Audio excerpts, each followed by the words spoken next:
Morning, everybody. On this Good beautiful morning. Good morning. Tuesday. Matt, Dan, you guys doing okay? Doing good. Glad Yes. to be here. All right. Well, it's April Fool's. Happy April 1st, guys. And we'll go from there. You mind if we just get this thing kicked off right? Hit it. Right. All right.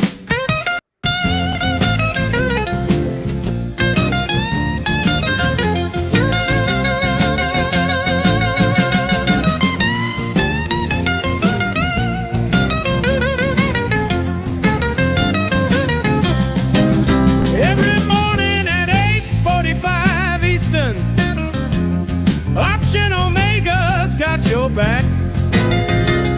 Troy's dreaming big like LeBron. Matt's back testing like a Daddy Mac. Dan's 30 years got our way, trading life and markets every day. Rusty's chained to the mines, digging deep day by day. But when Option Omega releases new features, he's free to come out and play. Option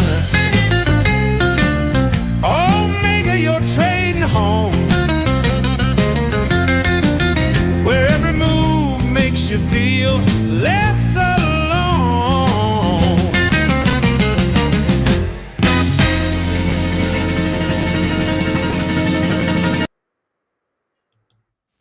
Every morning at 8:45 Eastern, Option Omega's got your back.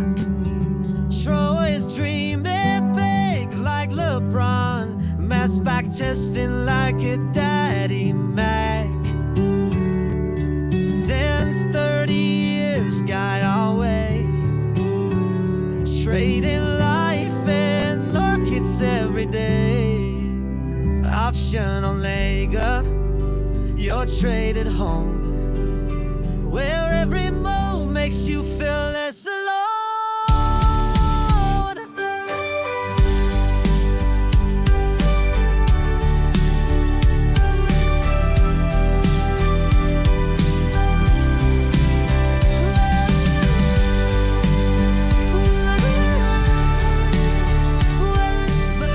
Makes you feel less alone.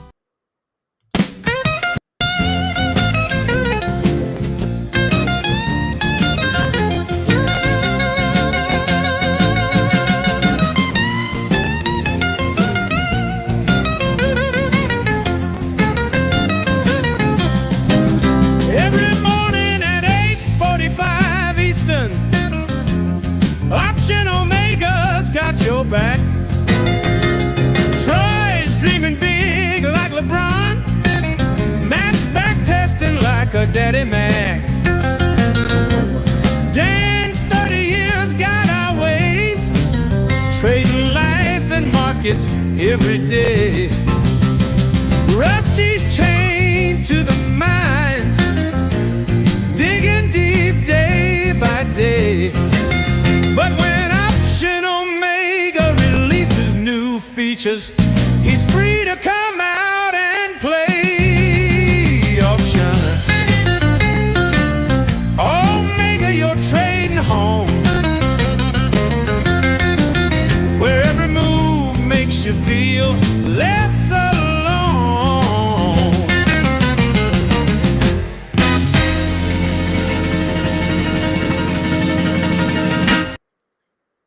Okay. Happy April 1st. Oh, okay. Guys, I don't want fancy things. I don't want fancy wancy things. I don't want fancy wancy take a trip to fancy things. What I want is to waste all of our time. That's it. Happy April Fools, guys. Could listen to it all day, but I know that would not be healthy mentally. So we'll keep going. We got ourselves a show this morning. We got ourselves a 0-day rundown. Let me go back here at the beginning. All right, guys. It's Liberation Eve. Tomorrow's Liberation Day. You guys excited? Have you guys planned any trips, or you got any food cooking? You got turkey in the oven? Just Fireworks? Few trades cooking. That's it. I don't know if this would you consider this as exciting? It's close to March Madness. I mean, what's in the box is going to be What's in the box? March. Yeah, I think tomorrow we all are like that children in that left photo. We're just waiting to see what's in the box. And I think we know it's tariffs, but we don't know what kind of tariffs and what color tariffs and how big the tariffs and all those shiny objects and things but like I think that. it's going to be Troy. There'll be a lot of when he does speak. It'll be. We've had some fabulous talks. We've had some just. What's the big fabulous or fabulous tremendous beautiful talks, big beautiful tariffs. Nobody's seen talks like this. Yeah, no. That's it. Nobody's seen talks like many people have said that these talks that we're having are the best. The best talks we've ever had. Beautiful. Yeah, sorry. So tomorrow's Liberation Day. Now I assume, like I said, I think he's speaking in today. So I mean, we're going to have another really Thursday. Really Wednesday futures is Liberation Day, Wednesday night futures. Because I think he probably won't talk till after market close tomorrow. That's a good point. Yeah. Yeah. And that's interesting. It'll be interesting to see what Vol does. What's Vol going to do on Wednesday? Yeah.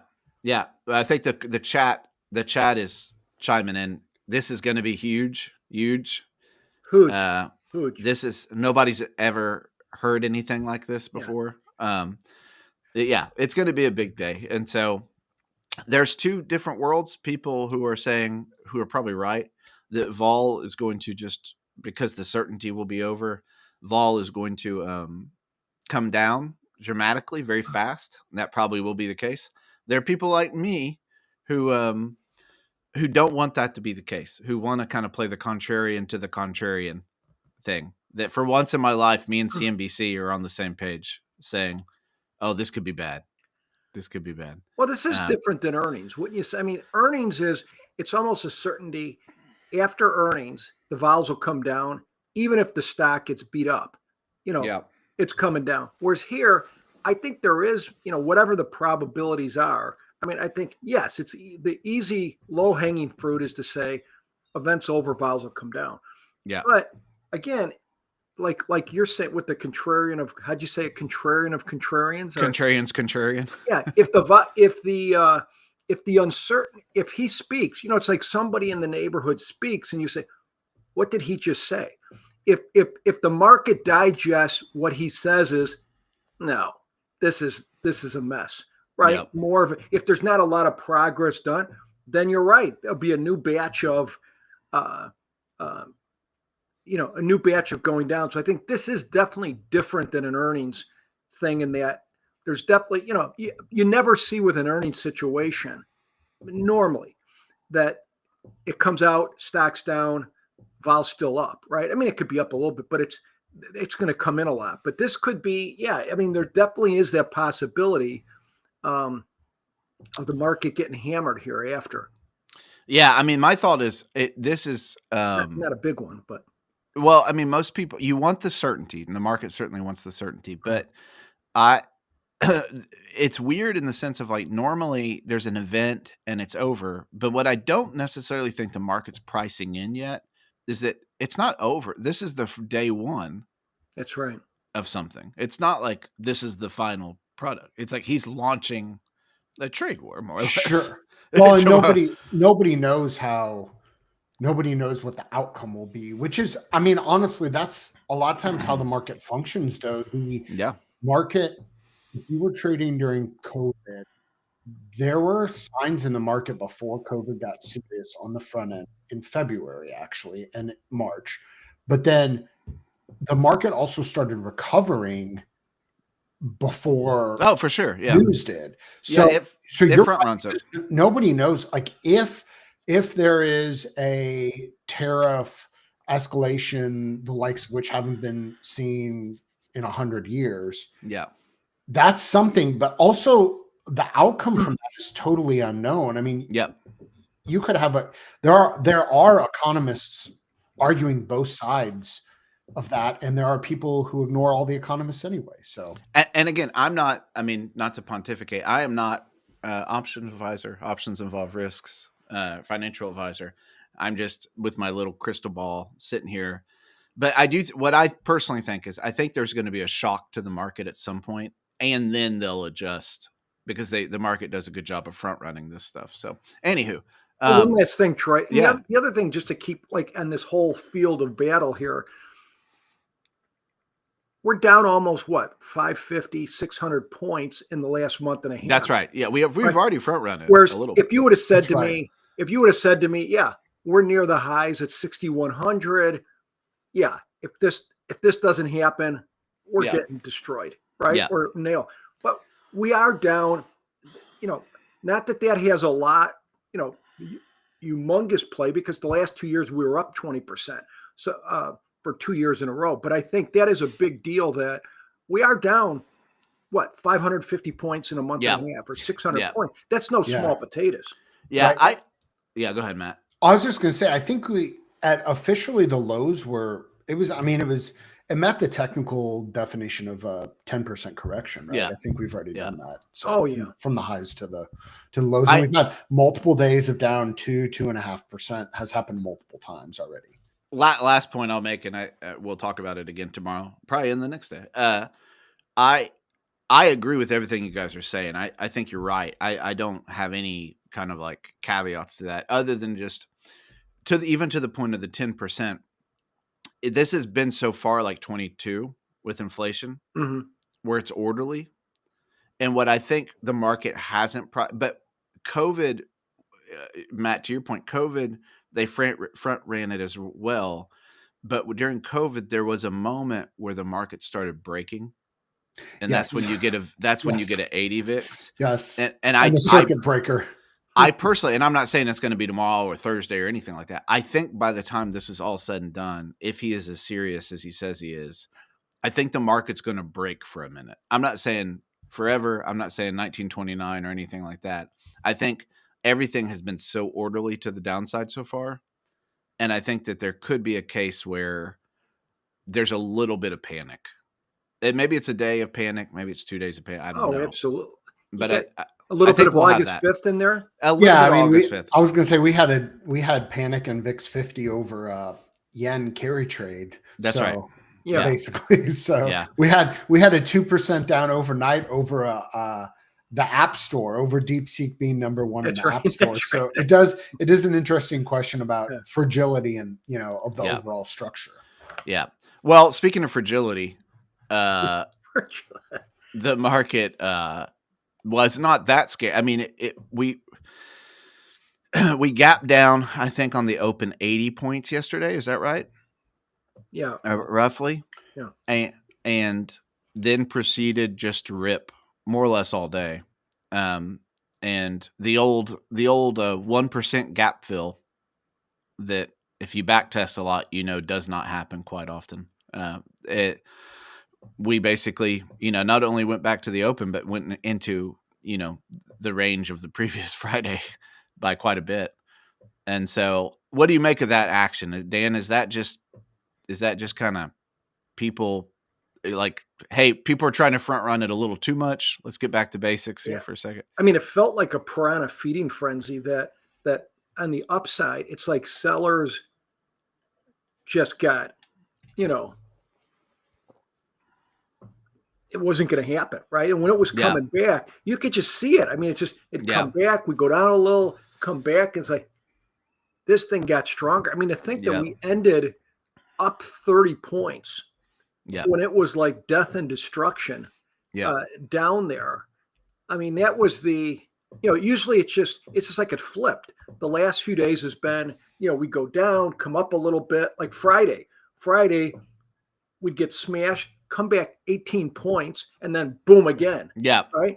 Whereas yesterday was just like, a feeding frenzy on the upside, which is so unbelievable. And even right now, as we speak, ES is not, to give up, even though yesterday was only up 30 from the low to the high, we were up 110, 120. Yeah. So to me, to be down, Matt, what are we down? Maybe in the ES, like 20 points or something. Yeah, it was I'll pull it up here. Yeah, 30 basis points. I mean, just nothing. Yeah, nothing. We're down 17 right now. Yeah. So. Yeah, and I think it's like, when you come into like a Fed announcement or something, I think Troy hit it that today and tomorrow relatively, unless something's it's just kind of now it's the, quiet coming into the storm.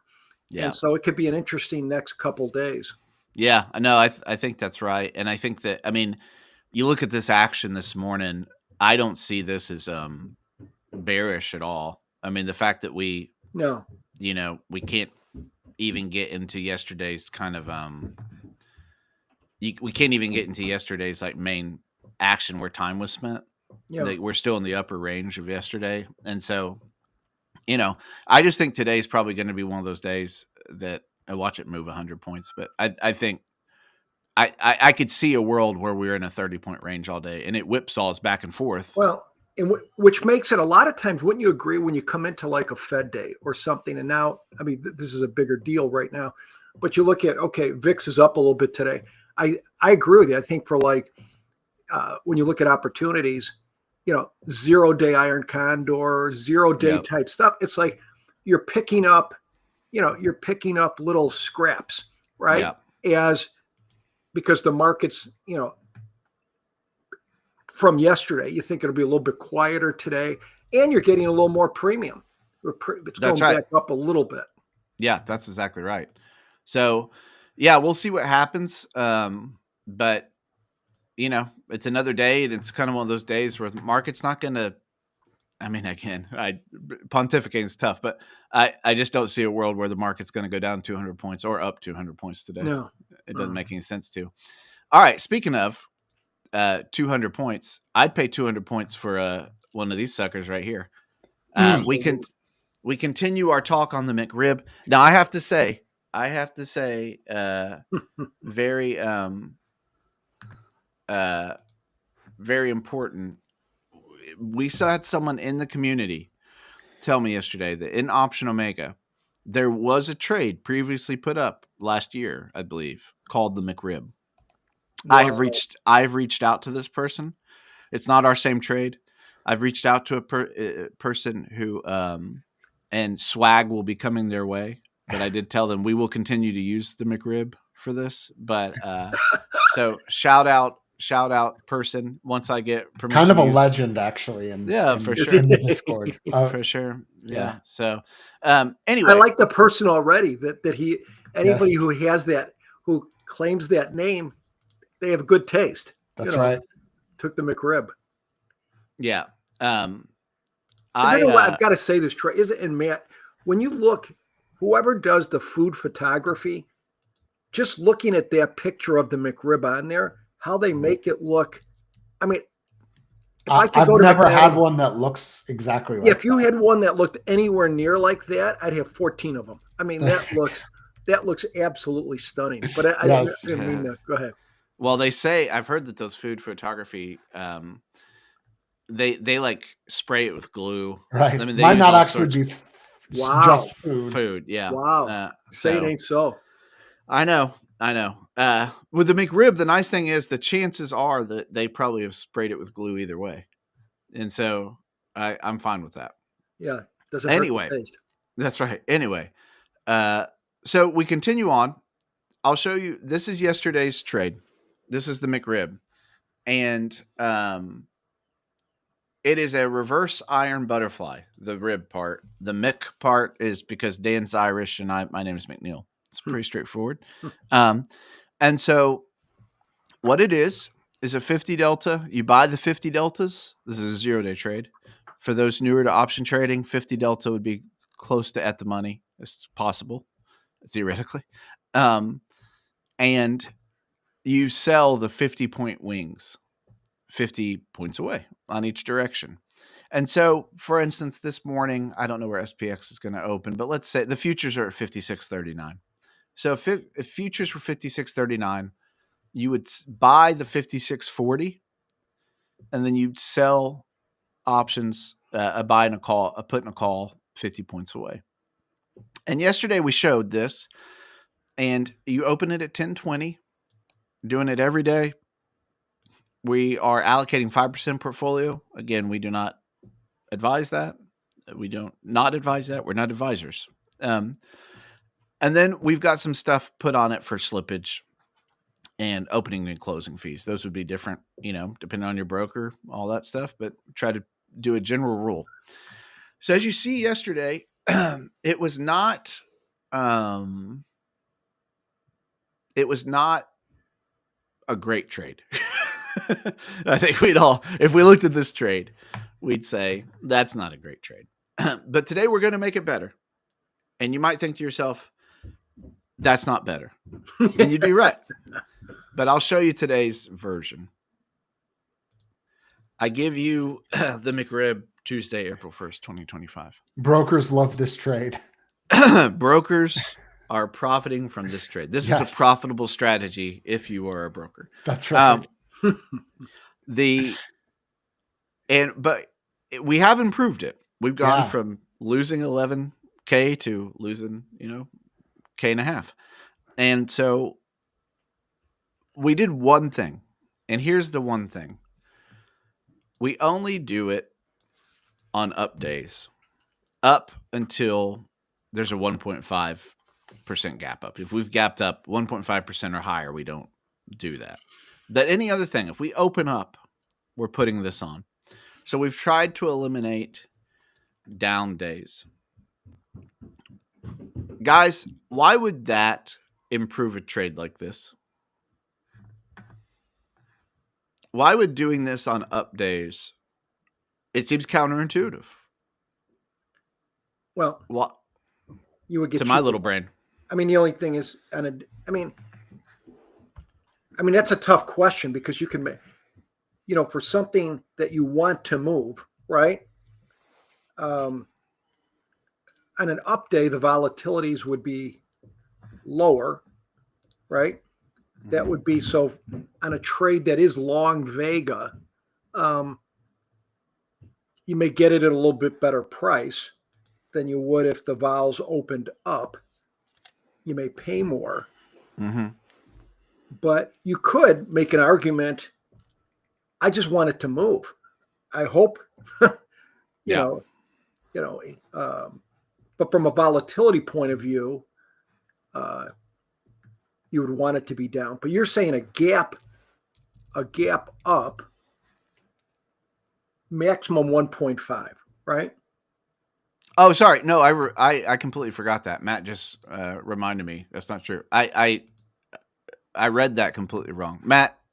Matt's better at reading back tests than me. Yeah. Even though I research back tests all day long. I think we're just doing this one when the gap up, if we're not up more than 1.5%. So basically, if there's a move that's not very big, that it can still be pretty big, but it's just going to be lower than 1.5% up.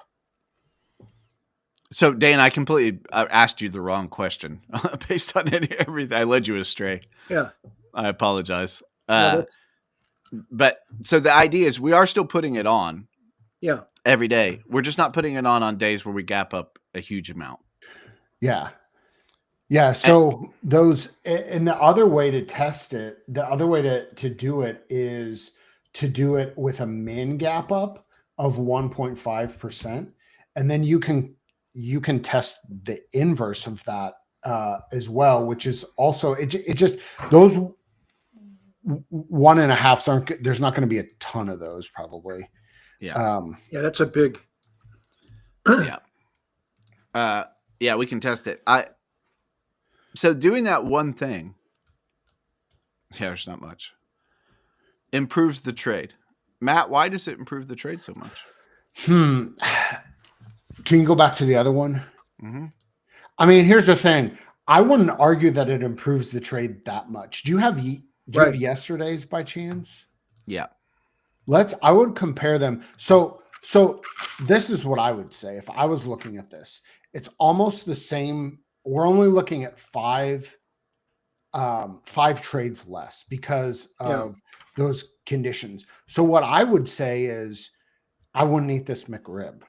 I would still wait another day and see what we can do tomorrow to make the McRib a little more tasty. Because the max drawdown is about the same. The Mars is about the same. Ending capital is a little bit, maybe 10 grand more than yesterday, but it's still on life support a little bit. Yeah, and so far. Yeah, can you go back to the other one, Troy? So as you guys know, we're going to iterate on this test a little bit every day. So this is a little bit better than yesterday's. A little bit, with one condition. I think what we've done is it's a very, very, very small number, but we just eliminated some really big outliers. So it's curve fit, but it's curve fit to the tiniest degrees. So yeah, Bill, what we're doing is we're doing this every day where the market gaps up more than 1.5%. So those 5 days when it gapped up more than 1.5%, there just wasn't a ton of movement, which is what you would expect when you have an outlier move like that. Most of the move, might be what you expect when you have an outlier move like that. A lot of the move was done in the gap, and it was a grind and chill day. And again, it's only 5 trades, but what's interesting is you saw, tons of trades. You have 700 trades. So I would look at this and say, okay, the version we had yesterday had no curve fitting. This has just the tiniest amount of curve fitting. Is this something I would trade? It's still no. The drawdowns 56% at only a 5% portfolio allocation. And one thing, not to get too deep in the weeds or sound like an accountant, not to get too deep in the weeds, but when you're allocating only 5% of your portfolio on a trade and you have a 56% drawdown on that, that's a spoiled McRib to eat right there. So yeah, I'm not. Oh, Dan, go ahead. No, and I was to say, yeah, it's taking it from yesterday was just, it's almost like, again, if you take a trader saying, here, I heard of this strategy. I put it on.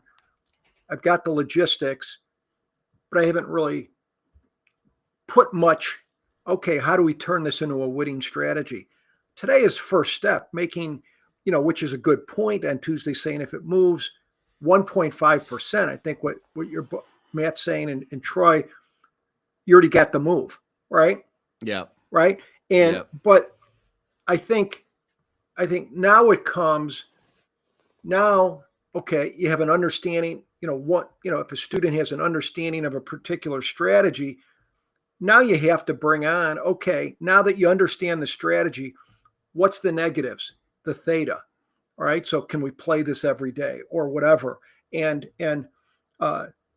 guardrails but when you see the drawdown, especially, I always look at that as a risk manager and say, wait a second, you can't lose that much, right? Or you can't on a regular basis. So I think it's once you have an understanding of what you're up against, this beast, which is much different than a iron butterfly, it's now you can start making, and I think, the steps in the next few days just shows a great understanding of what this is, what the strategy needs to make it a good, healthy human being here. Well, to the point, I was telling the guys, I ran a mile for the first time since high school last night at a local track. And at what time? This is about 11. That's the highlight to me. Hence me not be able to read back tests, something that I helped create. So I ran a mile. It was a crappy mile, but it was a mile. I did it, Next time, I can guarantee you it's going to still be a crappy mile. But the goal is to make it a little less crappy. And that's what this is. We did one filter. Tomorrow, I will tell you, you say, well, this is just not looking like a good trade. Right. Tomorrow, we're going to add one more thing. And patience, young children, patience. Learn how to iterate. And don't end until you keep iterating. Because tomorrow, we're going to do one other thing. Just one more, we've got other things to do throughout the week. But tomorrow, we'll add one other thing. And I'll just tell you straight up, the MAR is going to go to 2.8. Yeah. So it's about to become a good trade really soon, doing one more thing. But today we did what we could. We made it a less crappy. We made it a Troy running a little bit less crappy than it did last time. Troy, can I add one little tidbit here? Please. Having mentored for about 20 years students, I can, really all you try to do, honestly, as a mentor is if you can keep somebody going for 6 months or a year on a particular strategy like this or anything and work at it, try different things, keep the capital small, learn and keep going. That's it. I mean, but that's in anything, playing the piano or whatever. The reality is most people don't, right? And that's where I think, having mechanical trading in the future and I think would be a huge help to people. But I think that people give up too easily, right? I've done 2 calendars. They don't work. And I'll say there's millions of people in the United States that are trading calendars. They do work, right? Well, they don't work now. Well, go look at it. Spend a little more time. This is a craft, right? This isn't a casino. And I think spending the time, and that's what we're doing here, right? Each day, okay, what can we do to make this more palatable? And it's not easy on a this is a positive gamma trade, which means that as we go up 1% or 2% or down 1% or 2% in SPX, you get long deltas on the way up and short deltas on the way down. And you say, well, that's a good thing to have. I get long on the way up and short on the way down. The other side of the coin is you get huge negative theta. That's not so good. So you need this thing to move. I think it's much more difficult getting something like this to work than a positive theta. So I'm excited about the tweaks on Wednesday, Thursday, and Friday to bring this to life. But it's also, I think, a lesson for everybody out there, including myself, is that you stick with something. Any trade can work. There's no trade.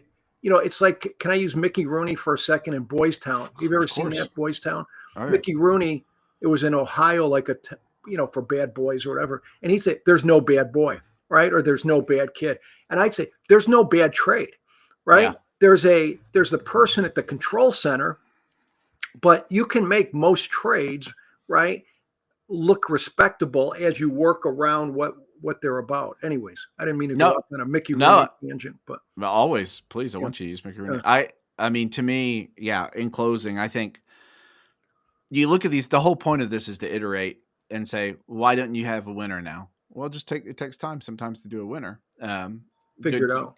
Good back testing's hard. But again, the funny thing is adding one more thing to this along with that filter makes a trade that, I mean, to be honest, from a MAR perspective, beats the iron butterfly. And we're not done yet. We've got 2 more days of iterations. Well, it makes you think. I mean, that's the other thing is you don't learn. Like, think about all the times you've had a winning trade on and you say, let's talk about it. Well, it moved or what, I had a winning trade, but when it loses or something's not working, it causes you to think, right? Like, why didn't this go well? What do I got to do? Where you spend a lot less time on winning trades. It's like, it's doing what I thought or whatever. And so I think that's the thing here. Even this reiteration today, it causes you to think, okay, what is that, up 1.5%? How would that help this trade?